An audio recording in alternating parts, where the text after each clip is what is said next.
Thank you very much. It's a privilege to be here this afternoon and join you all. I know there's some people here who took part in the evaluation, so I want to say a huge thank you to the staff and the students who took part. Now, little question from me, to move on the slides, do I jump down here or can someone maybe move them on for me? That would be really kind. Thank you. That's brilliant. So if you just want to do one click, it'll bring everything up. Brilliant. Okay. So I'm going to start off by being absolutely honest with you. I have to confess that although I'm an occupational therapist and I'd spent many, many years in clinical practice, I didn't know what a recovery college was before Jeanette and her colleagues introduced me to that very concept. And being involved in the evaluation, I got the chance to delve really deeply into recovery colleges. And what I found was there was lots of evidence that this approach was not only very innovative, but also very evidence-based. It's used a lot within America, but as we've heard, it's not used as much in Scotland or in the UK. But I'm wondering if you're thinking, oh no, here comes the research part. This is going to be really quite dull and quite boring. And I see quite a lot of people smiling, and I'm wondering if that's exactly what you were thinking. So I promise to make this as entertaining and as interactive as possible. So the first question I have for you is we've just been through a really challenging time, and I wonder, answering honestly, how much have people's mental health in this room been affected by what's been happening over the last couple of years? We've not been able to do the things that maybe we would always have wanted to do. We've not been able to see the people that we want to see. So I wonder, just a wee show of hands, if you feel your mental health has been impacted on what's been happening over the last couple of years. Wow, okay, so a huge number of hands there.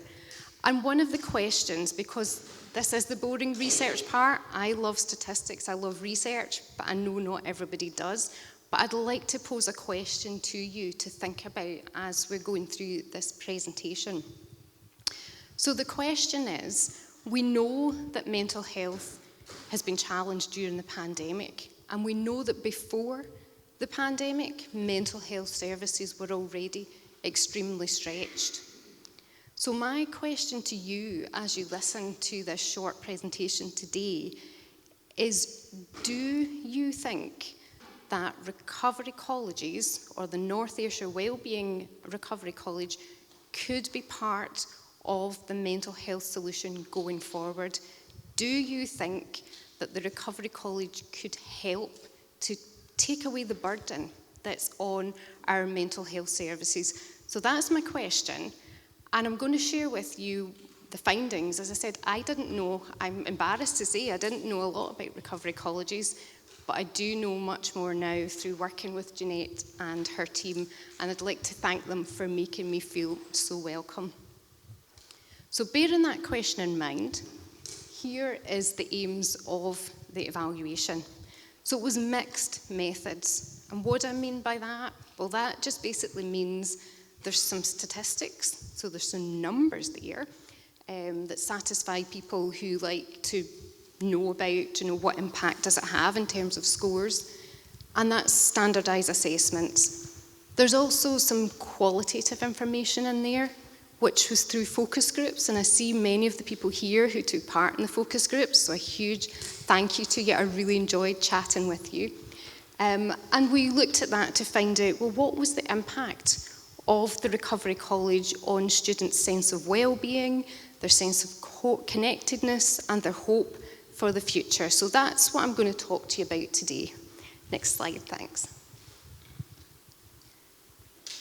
Here we go. Here's the boring stats bit, but I promise to keep it really interesting and really simple to understand. So when the students come in to the Recovery College, at baseline, well, so when they first attend, they're asked to, could you go back one slide, sorry, they're asked to undertake That's fine, no, more forward again, sorry. They're asked to undertake a standardised tool, which is their WEMWeb score. So the WEMWeb score is a really neat tool. It was devised by the Warwickshire Mental Health School or Medical School. And what's really, really exciting about this tool is it gives you normative data. What does that mean, I hear you asking? Well, that tells you how close your score is to the general population. So that's what normative data means. And all this graph, all you need to take from this graph is on their first assessment, the mean score for the students who participated was 16.78. And the normative score, so the normal for the general population, would be around 23.6. So you can see that their well-being maybe wasn't as good as we would hope for the general population. But what was really exciting and what blew my mind as a researcher, you can see the trend from first, second, third, fourth assessment, and they undertake these assessments every trimester or semester. And when they got to the fourth assessment, I know you can't see the numbers, but I'll read it for you. The number is 23.58. And can you remember what the normative assessment score was for the general population? Yeah, amazing. So that really blew my mind as a researcher. And as someone who has worked clinically in the NHS for many years in mental health, I have to say there's not many traditional mental health treatments that I've seen have had that impact on people from when they've come at baseline to when they reach their fourth assessment period. So that's all you need to take from the boring stats. All I can say is that Jeanette and her team are really doing something that's making a difference. Next slide, please. But what about if it's just the tool? Do you know, what about it? So what? What do the students really think? What about if it's just a tool that makes a difference and the students don't feel any better? So that's where the focus groups came in. And you'll see that because we were in the pandemic, the focus groups were undertaken by Zoom. So we got nice little squares of people, and I really enjoyed the interaction, the chance to chat with you all. And here's what students were telling us. So one of the things that was really important was that student identity. Being a student rather than a patient was really, really important, because it meant less stigma, it meant that they felt more comfortable to participate. There was a lot around the development of self-management skills, and this was one of the real strengths that the students told us they really got from the Recovery College, that they were learning to deal with their symptoms and they were learning self-management techniques. The college supported their personal recovery and well-being. It was very much a personal plan. I'm not going to go into the curriculum, but it's in the little booklet that Jeanette had showed you. And people choose, so students choose what works for them. Really important was the value of peer support and being part of a community. And I've got a little bit more information on that on the next slide. And it was about that sense of hope and optimism, which was really important. And I'm just going to finish up because I know that time is quite short today, but here are what some of the students were telling us. So just some quotes to bring it to life. So one of the students who was in track 1 said, "It doesn't bring the same stigma being part of a college, and calling it that was definitely the right choice." Another student who was further along in track 3 said, "Well, before I was ill for 10 years, and 2 years ago I hit rock bottom, I got swallowed up in my illness, and I thought, well, this is me till I die. I was totally lost and couldn't see past my front door. Recovery College gave me the tools to look at it and think I can get through this." And finally, another track 3 student said, "Do you feel with therapy people judge you? But with the Recovery College, you're there to learn and grow." And that's just what it is. I don't feel embarrassed. I describe it as learning and growing. So I feel really proud to be part of it. And I can see that pride throughout all of your faces in the room today, and it's just such a pleasure to be with you and to join you for this celebration event. Next slide, please. Just a couple more student voices before we finish off, because the students really are, although I did speak to tutors and I did speak to the staff, I've kept this presentation really focused on the students. My apologies. There's some great quotes from staff as well, though. Another Track 3 student said, I've still got a fair way to go, and there'll be times where I take a step back, but I feel it's given me the tools to stay well.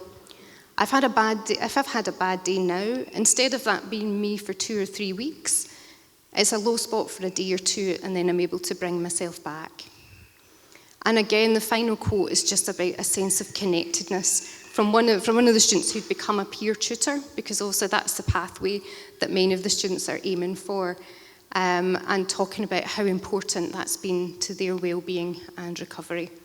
And the final slide, you'll be pleased to know, here are some of the key findings really from the evaluation. And if you're interested, Jeanette and her team have the full version. But students expressed that sense of hope and optimism for the future, and that was really, really important.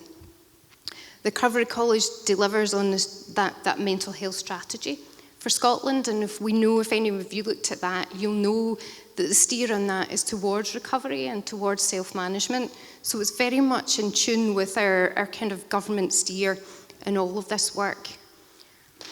And the question I asked you at the beginning, does the Recovery College have the potential to reduce pressure on our overstretched mental health services? I guess that's for you to decide based on the findings of everything that you hear today and in the evaluation report. But I strongly believe from what I found and what I learned from the independent evaluation, that is absolutely the case. I'm going to stop there because I've probably gone over time. Is there another slide? Did you split it up? One more slide. Yeah, here we go. So the meaningful improvements in wellbeing were demonstrated. Students progressed through the college, as you know, in a track system, and that was really important because they could move through at their own pace. And what blew my mind was by Track 3 in graduation, the mean scores were in keeping with the general normal population scores. And improvements in student wellbeing had a positive impact, and I think this is a really important point actually to finish off with. It wasn't just on the students themselves, but it was their family. So I'm thinking of one lady in particular who said it made such a difference to her children because she's now going out the house, she's now taking them to clubs, she's now doing so much more with her family. So not only an impact on the students, but on the next generation to come. And that for me as an evaluator was really so important to hear. So I guess thank you for all that you do. It's been a privilege to delve in and explore the Recovery College and learn more.